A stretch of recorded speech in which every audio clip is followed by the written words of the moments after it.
வணக்கம் நேயர்களே.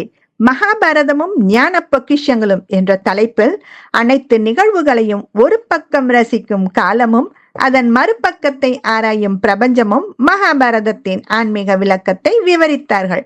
பீஷ்மர் காந்தாரியின் குடும்பத்தினருக்கு சிறையில் துன்பம் இழைத்தும் சூதாடும் சபையில் திரௌபதிக்கு உதவி செய்யாமல் இருந்தாலும் அவரின் பிரம்மச்சரிய சக்தியால் இன்றளவும் புகழப்படுகின்றார் என்று முதலாவது அங்கத்தில் தெரிந்து கொண்டோம். இரண்டாவது அங்கத்தில் பீஷ்மரின் பெயர் காரணத்தையும் அவரது பெற்றோர் பற்றியும் கூறினார்கள். மனிதன் உடல் உணர்வில் சாந்தனுவாக வாழ்ந்து கொண்டிருக்கின்றான் என்று சாந்தனு பெயரின் மூலம் விளக்கியது அற்புதமாக இருந்ததல்லவா? மூன்றாவது அங்கத்தை முனிவரின் சாபத்தால் மகப்பேறு இழந்த பாண்டுவிற்கு குந்தி தேவி பெற்ற மந்திரத்தால் பஞ்ச பாண்டவர்கள் பிறந்தார்கள் என்று கூறி தொடங்கினார்கள். பொறுமை என்ற குணத்தை இழந்ததால் காந்தாரி அடைந்த துன்பங்களை கேட்டோம். நாமும் நமது நடைமுறை வாழ்வில் பொறுமையை அவசியம் பயிற்சி செய்ய வேண்டும். நான்காவது அங்கத்தில் கூறுவது தாய் என்றாலும் அவர் கூறியதில் பிழை இருந்தால் அதை திருத்த வேண்டும் என்று பாண்டவர்கள் மற்றும் திரௌபதி திருமணத்திலிருந்து புரிந்து கொண்டோம். யுதிஷ்டனின் சூதாட்டத்தின் மேல் உள்ள ஆசையால் சூதாடும் சபையில் ஸ்ரீ கிருஷ்ணரின் உதவி இல்லாமல் போய்விட்டது.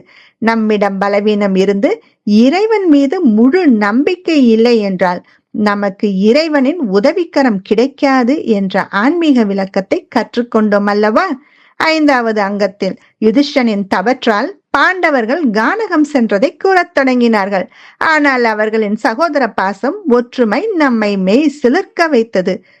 ஒருவர் ஒன்றை அடைய தவம் செய்தாலும் அதை அடைய அவர் தகுதி வாய்ந்தவரா என்று இறைவன் சோதிப்பார் என்ற அரிய தகவலை இந்த அங்கத்தில் கூறினார்கள். ஆறாவது அங்கத்தில் வனத்தில் பாண்டவர்கள் ஜெயத்ரனுக்கு அளித்த தண்டனையின் விளைவுகளை பற்றி கூறினார்கள்.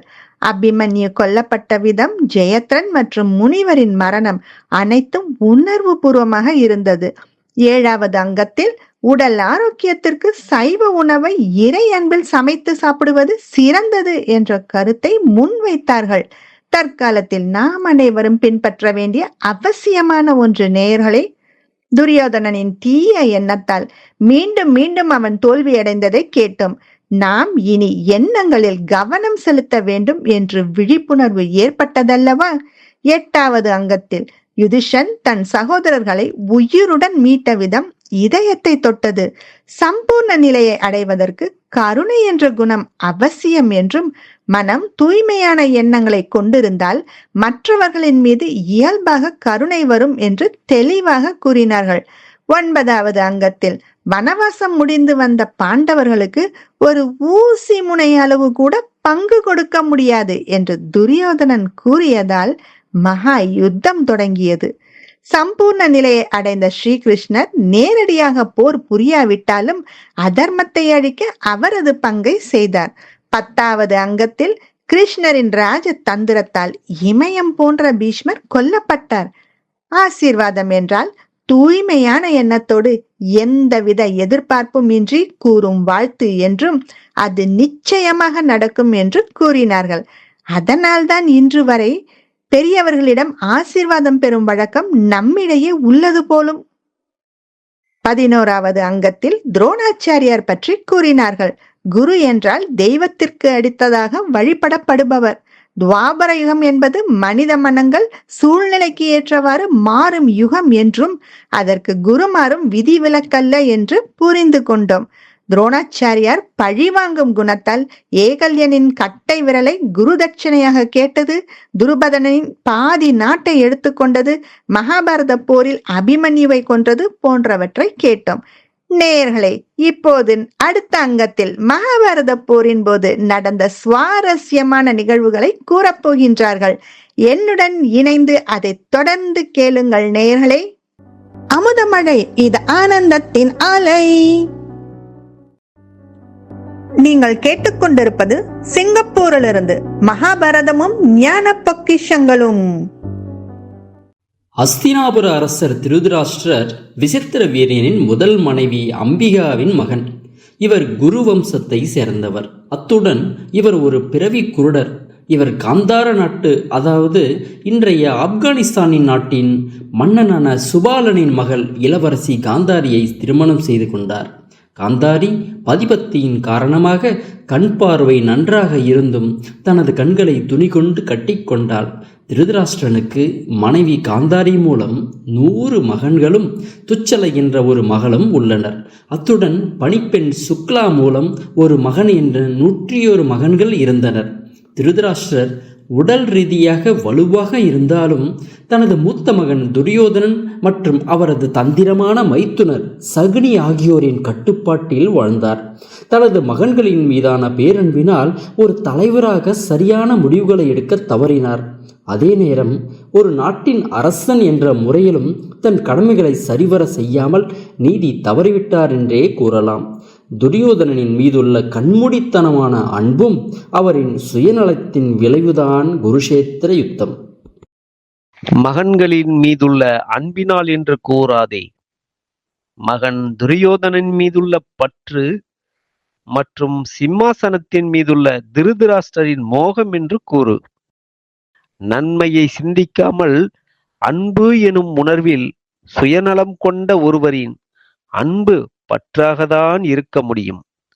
அன்பு என்றால் அதில் சுயநலம் இருக்காது.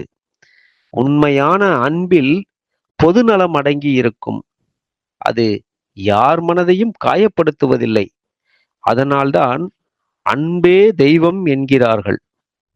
மகாபாரதத்தில் திருதராஷ்டிரர் அவர் கண்ணில்லாதவர் என்ற காரணத்தால் எல்லோரும் அவருக்கு முதலிடம் கொடுக்க வேண்டும் என்ற எதிர்பார்ப்புடன் இருந்தார்.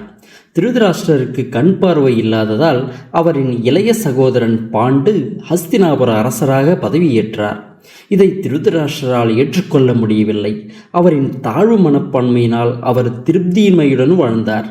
பிறகு அரசர் பாண்டுவுக்கு நிகழ்ந்த ஒரு சாபத்தால் அரசர் பாண்டு சந்நியாசம் மேற்கொண்டு காட்டுக்கு போனதால் தனது ராஜ்யத்தை திருதராஷ்டிரரிடம் ஒப்படைத்தார்.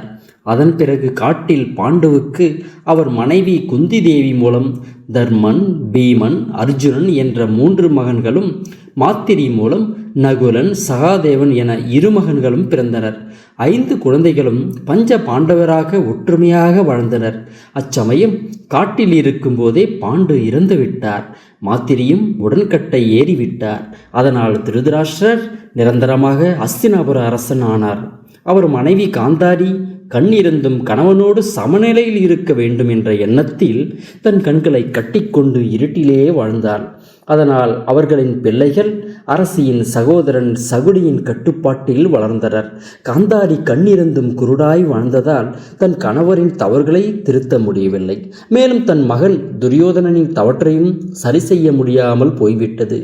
காந்தாரி இறுதி வரை வேதனையோடு காலத்தை கழித்தாள். அமுதமழை, இது ஆனந்தத்தின் ஆலை. நீங்கள் கேட்டுக்கொண்டிருப்பது சிங்கப்பூரிலிருந்து மகாபாரதமும் ஞான பொக்கிஷங்களும். நீர் கூறியது உண்மைதான். திருதராஷ்டிரருக்கு கண் பார்வை இல்லாததால் அவர் ஒரு சுயநலவாதியாகவே வாழ்ந்தார். அவர் தன் சகோதரனின் பிள்ளைகளான பாண்டவர்களுக்கு செய்வது அநீதி என்பது தெரிந்தும் கூட அதை கண்டும் காணாமல் இருந்தார். இப்பொழுது ஒரு நிகழ்வு என் நினைவுக்கு வருகிறது.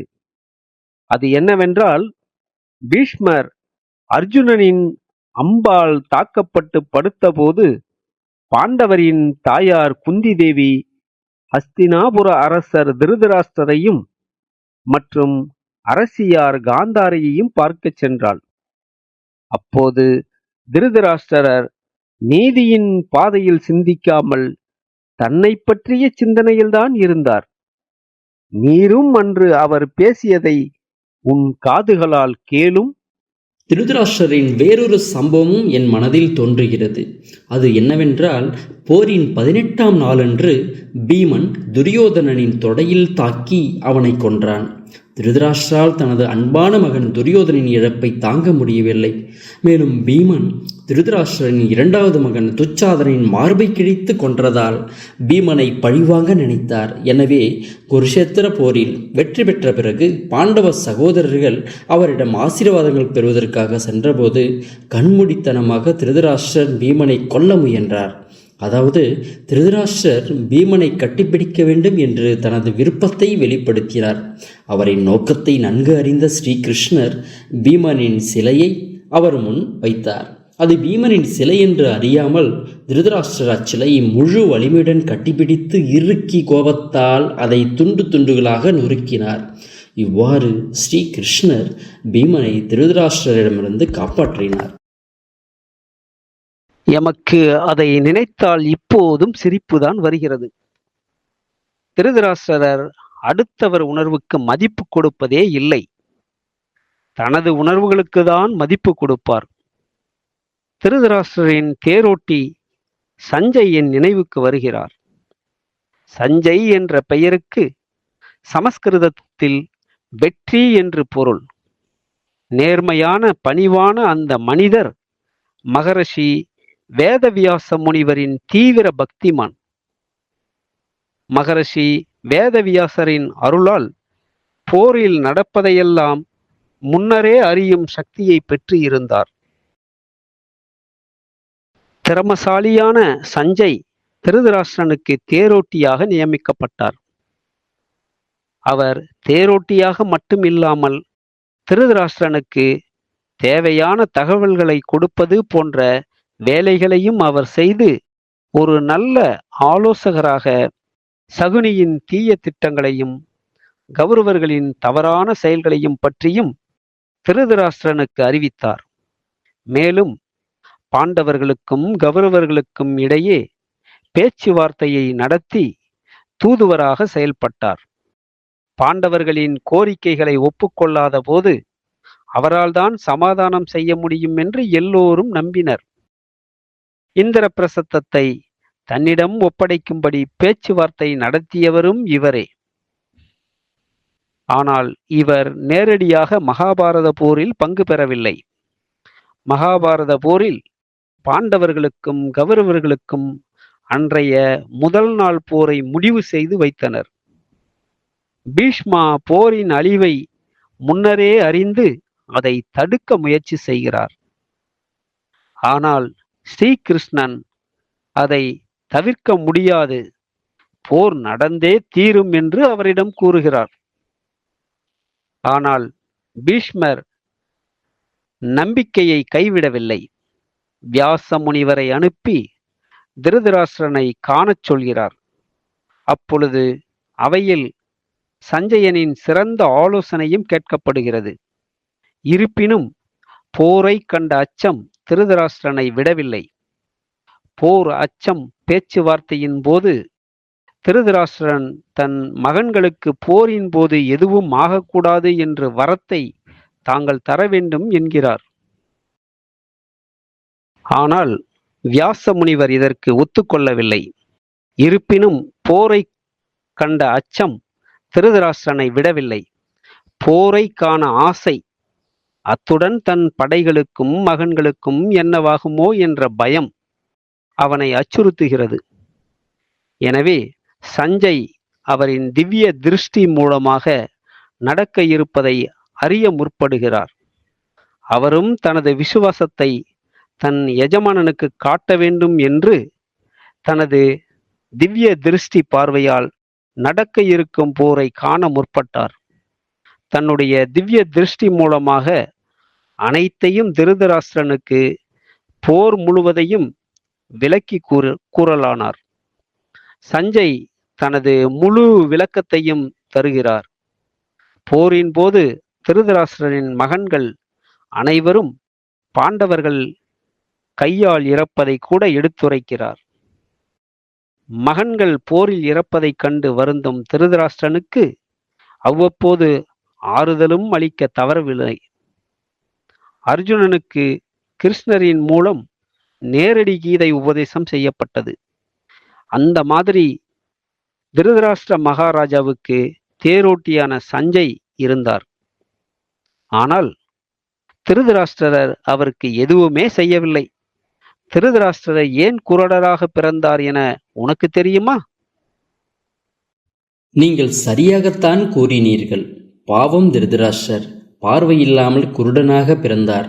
ஆனால் என்ன செய்வது? தன் பிள்ளைகளின் மீதுள்ள கண்மூடித்தனமான அன்பினால் மூளையும் இல்லாமல் போய்விட்டது. அது சரி, திருதராஷ்டிரர் ஏன் குருடனாக பிறந்தார் என்று கூறுங்கள். அமுதமழை, இது ஆனந்தத்தின் ஆலை. நீங்கள் கேட்டுக்கொண்டிருப்பது சிங்கப்பூரிலிருந்து மகாபாரதமும் ஞான பொக்கிஷங்களும். அது முற்பிறவி சம்பந்தப்பட்ட ஒரு கதை. கூறுகிறேன், கேள். இது ஸ்ரீகிருஷ்ணர் கூறிய கதை. ஒரு ஏழை குடிமகன் தனது வறுமை காரணமாக நீதி தவறாது ஆட்சி செய்த ஒரு அரசனிடம் வேலைக்கு சேர்ந்தான். அங்கு அவனுக்கு வழங்கப்பட்ட வேலை சுவையாக சமைப்பது மற்றும் அரசரை நன்றாக பராமரிப்பது.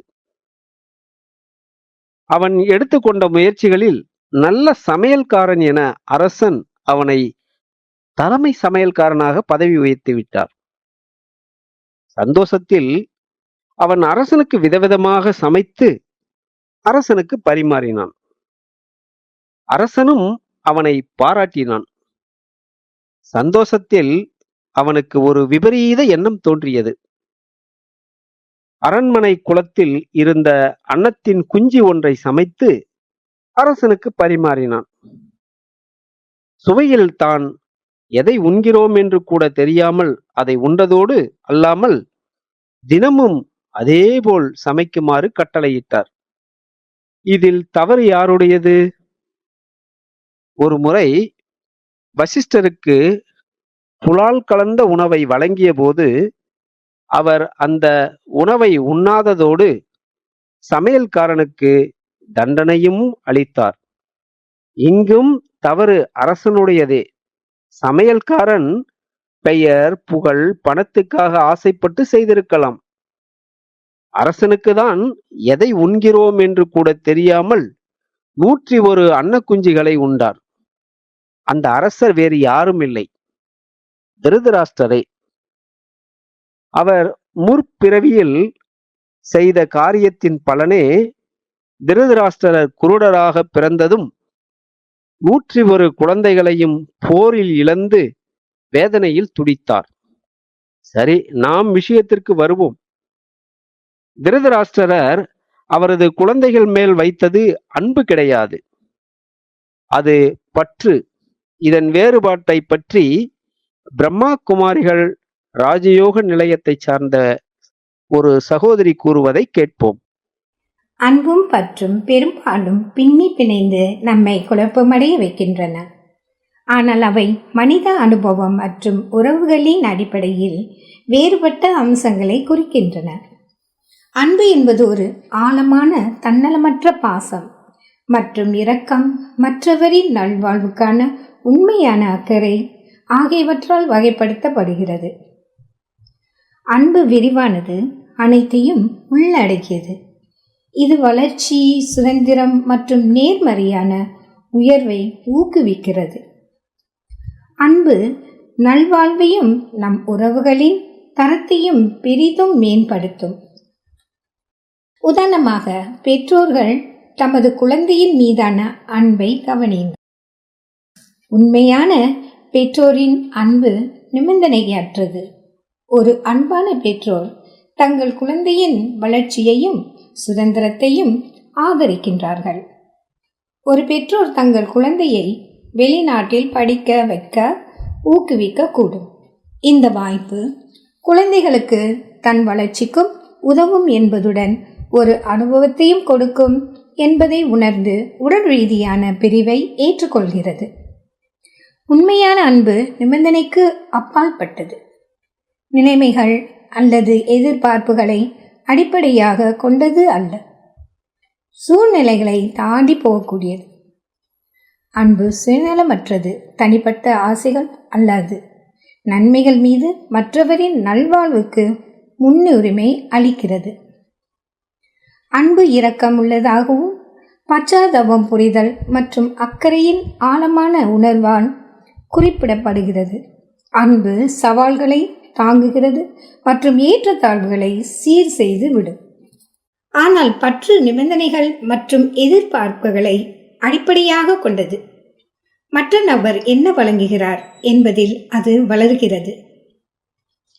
பற்று சுயநலவாதி, முதன்மையாக தனிப்பட்ட தேவைகள் மற்றும் பாதுகாப்பில் அக்கறை கொண்டுள்ளது. பற்று மற்றவரின் வளர்ச்சியையும் சுதந்திரத்தையும் கட்டுப்படுத்தும். பற்று பயத்தை உருவாக்கக்கூடியது, அதாவது நம்மிடம் இருப்பதை இழந்து விடுவோம் என்ற பயத்தில் வாழ்வார்கள். ஆகையால் ஆரோக்கியமான நிறைவான உறவுகளை வளர்ப்பதற்கு அன்புக்கும் பற்றுக்கும் இடையிலான வேறுபாடுகளை புரிந்து கொள்வது மிக மிக முக்கியம். அன்பு தன்னலமற்றது, நிபந்தனையற்றது, அதிகாரம் அளிக்கிறது. சுய விழிப்புணர்வு, பற்றின்மை மற்றும் நம் உறவுகளின் உண்மையான அன்பை வளர்த்து கொள்ளலாம். இதனால் அதிக மகிழ்ச்சி மற்றும் ஆன்மீக வளர்ச்சிக்கும் வழிவகுக்கும். ஆன்மீக வாழ்வில் மட்டுமே உண்மையான அன்பை உணர முடியும். ஏனென்றால் அன்பு தெய்வீகமானது.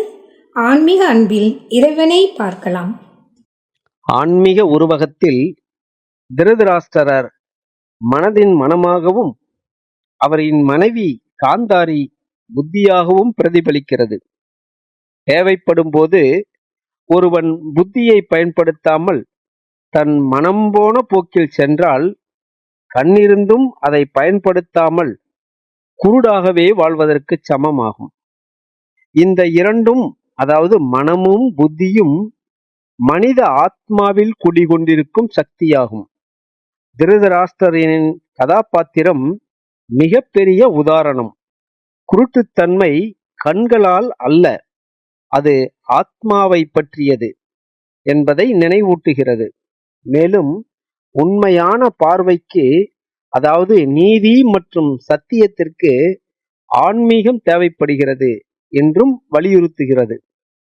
அதிலும் ஆத்மஞான பாடத்தில் மனிதனின் கர்மங்கள் பற்றியும் அறியலாம் அல்லவா? உண்மைதான். மனிதனின் வாழ்க்கை அவர் செய்யும் கர்மத்தை பற்றியது. இதை பற்றி யுத்தகலத்தில் பீஷ்மர் மற்றும் துரோணாச்சாரியருக்கு நடந்த சம்பவங்கள் எடுத்து காட்டுகிறது. அடுத்ததாக கர்ணன், துரியோதனன், மேலும் கிருஷ்ணரின் கர்மத்தை பற்றியும் பேசலாம். அது மட்டுமா, சம்பூர்ண நிலையை பற்றியும் பேசுவோம். அமுதமழை, இது ஆனந்தத்தின் ஆலை. நீங்கள் கேட்டுக்கொண்டிருப்பது சிங்கப்பூரிலிருந்து மகாபாரதமும் ஞான பொக்கிஷங்களும். நேயர்களே, இந்த அங்கத்தில் திருதராஷ்டிரர் பற்றின் காரணமாக சரியான முடிவுகளை எடுக்க தவறியது, மேலும் பற்று இருக்கும்போது சுயநலத்துடன் கூடிய அன்பு வெளிப்படும் என்ற விடயங்கள் வித்தியாசமாக இருந்தது.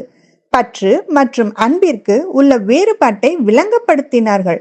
இவ்வளவு காலமாக எது அன்பு எது பற்று என்று தெரியாமலேயே நாம் வாழ்ந்திருக்கின்றோம். திருதராஷ்டிரர் முற்பிறவியில் செய்ததன் பலனாக குருடராக பிறந்தார் என்பதை கேட்கும் போது கர்மத்தின் ஆழம் புரிய வந்தது. திருதராஷ்டிரர் மனிதனின் மனமாகவும் காந்தாரி புத்தியாகவும் ஒப்பிட்டு, புத்தியை பயன்படுத்தாவிட்டால் அது குருடராக வாழ்வதற்கு சமம் என்ற ஆன்மீக உருவகத்தை அற்புதமாக விளக்கினார்கள். இனி அடுத்த அங்கத்தில் கர்மத்தை பற்றி கூறப்போகின்றார்கள். உங்களுடன் இணைந்து அதை கேட்க நானும் ஆவலாக உள்ளேன். நேயர்களே, நன்றி, வணக்கம். அமுதமழை, இது ஆனந்தத்தின் ஆலை. நீங்கள் கேட்டுக்கொண்டிருப்பது சிங்கப்பூரிலிருந்து மகாபாரதமும் ஞான பொக்கிஷங்களும்.